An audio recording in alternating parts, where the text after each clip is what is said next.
देखो, हम अध्यात्म का यहाँ सत्संग होता है, अध्यात्म का उत्तर है। व्यवहार भी अध्यात्म स्वरूप ही करने के लिए हम ये समय देते हैं। हमारे यहाँ व्यवहार की कोई सत्ता नहीं है। व्यवहार को भी भजन बनाना है, इस भाव से यहाँ संग होता है। इसलिए यदि अध्यात्म में थोड़ा भी आपको ज्ञान है, तो हमारी बात समझ में आएगी, अन्यथा नहीं आएगी। अगर नाम जप नहीं करते हो, अच्छे आचरण से नहीं चलते हो, तो हमारी बात बिल्कुल समझ में नहीं आएगी, क्योंकि ये अध्यात्म की वार्ता है। पहली बात ये कि जन्म जन्मांतरों से हमारे कर्मों का एक समूह एकत्रित है, जिसे संचित कर्म कहते हैं। उन संचित कर्मों से दो विभाग करके हमारे इस शरीर की रचना हुई है, कुछ शुभ कर्म और कुछ अशुभ कर्म। अब जब से ये शरीर रचा गया और जब तक ये शरीर रहेगा, तो इनका क्रम चलता रहेगा, शुभ कर्म और अशुभ कर्म का। हमें ऐसे व्यक्ति मिलेंगे जो कभी सुख पहुंचाएंगे, ऐसे व्यक्ति मिलेंगे जो कभी दुख पहुंचाएंगे, ऐसी वस्तु मिलेगी जो कभी सुख पहुंचाएगी, ऐसी वस्तु मिलेगी जो कभी दुख पहुंचाएगी, ऐसे रिश्ते बनेंगे, ऐसे संतान होंगी, ऐसा व्यवहार होगा जो कभी सुख पहुंचाएगा, कभी दुख पहुंचाए। क्योंकि मेरे कर्म दो ही प्रकार के हैं, शुभ और अशुभ। आप समझ लो, ये मेरे कर्म का परिणाम होगा। जब कोई मेरे सामने आकर मेरे साथ अभद्र वार्ता करेगा, दुख देने वाली चेष्टा करेगा, वो मेरा कर्म होगा, उसका कर्म नहीं। पहली ये बात माननी है। अब वो मेरे कर्म को निपटाने के लिए आया है, सायोगी है। जो मेरा कर्म निर्धारित किया गया है, दुख भोगना, वो शाम जैसे कोई एक है, मिलता है कि हृदय रो पड़ता है, उसके प्रेम में, उसके व्यवहार में आनंदित हो जाता है। एक है, हृदय जल जाता है कि भगवान कभी ऐसे आदमी को मेरे सामने मत लाना। तो रूप तो दोनों उसी के द्वारा भेजे गए थे। एक के द्वारा मेरे अशुभ कर्म का नाश कराया गया और एक के द्वारा शुभ कर्म का। शुभ कर्म का नाश हुआ सुख भोग के, और अशुभ कर्म का नाश हुआ दुख भोग करके। पहली बात, अध्यात्म किसी की निंदा करने का राइट नहीं कि आप जो है किसी की निंदा करें। आपकी जो निंदा हो उसे सह जाएं, अध्यात्म का उपदेश। व्यवहार इसे बर्दाश्त नहीं करेगा। और परमार्थ का और ऊंचा स्थान, तुम हमें गाली दोगे, हम तुम्हारा मंगल मनाएंगे। तुम हमारा अनिष्ट करोगे, हम तुम्हें सुखी करेंगे। अध्यात्म का जहां प्रश्न कर रहे हो, एक अध्यात्म मार्ग के पथिक से प्रश्न कर रहे हो। दूसरी बात, हमारे प्रभु सबके हृदय में ईश्वर रूप से विराजमान है। ईश्वर जो सबका शासन करता है। जैसे जो दुष्ट स्वभाव के लोग संसार का विनाश करना चाहते हैं, अस्त्र भी हैं, शस्त्र भी हैं, और उनके पास सामग्री सैनिक भी हैं, पर वो कर पाते हैं क्या? उतने ही को मार पाएंगे जितना मारना है। विनाश लीला में जितना उनको दिया गया उतना ही कर पाएंगे, इसके आगे नहीं कर पाएंगे। ईश्वर सबके बैठा हुआ है हृदय में। तो वो जो ईश्वर हृदय में बैठा हुआ प्रेरित करके मेरे सामने दुखद परिस्थिति की, तो हम उसके बच्चे हैं, वो हमारे सामने क्यों करेगा ऐसा? है कोई मंगल विधान।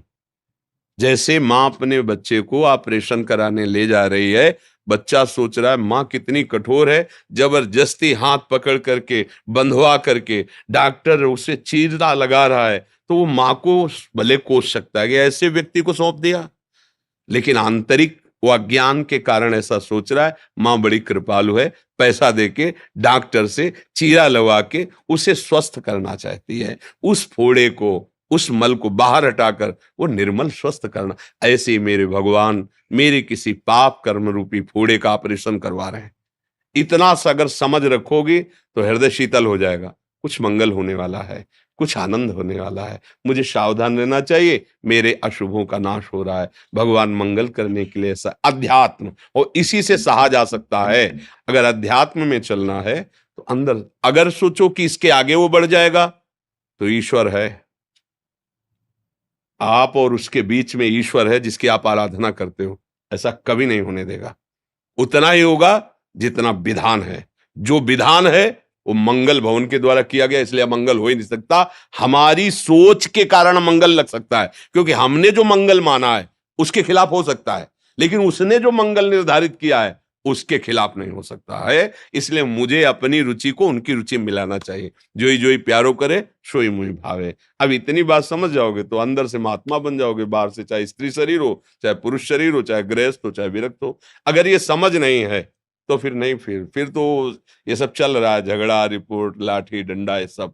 ऐसे कह दे कि कोई ऐसे तो पूरे जीवन में भ्रमण करते रहे हैं, हमारे प्रारब्ध को भुगाने के लिए भले कुछ कोई, अन्यथा किसी की ताकत नहीं। ऐसे बैठे थे, सैनपुर है गंगा किनारे, सैकड़ों सांप वहां, सैकड़ों वर्ष पुरानी तपोभूमि, ऐसे मतलब 90 बीघा 100 बीघा का तो केवल बगीचा है, और इसके बाद ऐसी भूमि, पुराने पुराने सांप ऐसे, तो जैसे ऐसे बैठे से बगल से निकला, देखा उसकी आवाज निकलती है जैसे किंग कोबरा, बड़े सांप होते ना, उनके श्वास की आवाज, तो ऐसे देखा सांप, तुरंत निश्चय, अगर इसे काटना है तो तुम कहीं भाग के जाओ, काट लेगा, नहीं काटना है तो चुपचाप बैठे रहो, मंत्र जप कर दो। है विधान तो तू भाग के जा, कहां भाग के जाएगा, नहीं है तो कुछ नहीं करेगा, कहीं भी, कहीं भी पक्का। ये कोई मतलब ऐसी प्रवचन की केवल बातें नहीं, अनुभूत जीवन की बातें कह रहे हैं। और ये अज्ञान ही है कि कोई हमें सता रहा है, मेरे प्रभु के सिवा कोई दूसरा नहीं है। हमने जो कर्म किए हैं उनका दंड देने के लिए वही काल बनते हैं, वही मृत्यु बनते हैं, वही नाना प्रकार के दुख रूप बनते हैं। और यदि हम भजन के द्वारा उन कर्मों को नष्ट कर दें तो दशों दिशाएं आनंदमयी हैं, दशों दिशाएं सुखमयी हैं। हमें अपने को सुधारना है, अध्यात्म अपने को सुधारता है, अध्यात्म अपनी दृष्टि को सुधारता है। दृष्टि कैसी? जैसी तुम्हारी दृष्टि वैसी सृष्टि अनुभव में आएगी। तुम्हारी दृष्टि कैसी? काममयी तो सब दुष्ट दिखाई देंगे, राममयी तो जित देखूं तित श्याममयी राममयी, जड़ चेतन जग जीवजत सकल राम में। अध्यात्म अपने को सुधार, और अपने सुधर गए तो कोई दूसरा है नहीं, ये भी बात जान लो। एक ही परमात्म तत्व ऐसे भास रहा है जैसे 1 लाख घड़े रख दिए जाए और उनमें सूर्य का प्रतिबिंब पड़ रहा, तो 1 लाख सूर्य नहीं हो गए, एक ही सूर्य है, वो 1 लाख दिखाई दे रहा है, और घड़े 1 लाख फोड़ दो तो सूर्य का कुछ हानि हो गया क्या? नहीं। ऐसे ही ये सब घड़े हैं अपने लोग, उनमें भास रहा है वही एक परमात्मा, उसका न कभी मरण है न कभी जन्म, और वही तुम्हारा स्वरूप है, तुम्हारा ये स्वरूप नहीं है। तो अध्यात्म के बल से, नाम जप के बल से ऊपर उठो, और ये दुख सुख लाभ हानि मान अपमान, इस पर विजय प्राप्त करने के लिए अवसर मिला है। पर मनुष्य इतना विषयों में पतित हो गया कि ये बात उसके समझे में नहीं आती कि जीतने के लिए मिला है, वो हारता चला जा रहा है। वो समझता है जीवन का लाभ पैसा कमाना, पैसे का लाभ मनमानी स्वच्छंद भोग भोगना, ये जीवन का लाभ नहीं, नहीं नहीं, ये गलत दिशा हो गई। जीवन का लाभ धन कमाओ, ठीक है, सबको सुख पहुंचाओ, परिवार को, अपने आए हुए अतिथि जनों को, उचित अपने शरीर को, और धर्म पूर्वक विषय भोगो और भगवान का भजन करो, भगवत प्राप्ति हो जाएगी। पर कहाँ कोई सतमार्ग पर चलना चाहता है? छोटी छोटी बातों में हम अपने पूज्य जनों का अपमान कर देते हैं, यहां तक इतना क्रोध आ जाता है कि हत्या कर देते हैं, और फिर यहाँ जेल भोगते हैं, फिर नरक भोगते हैं। इसलिए सावधान रहें।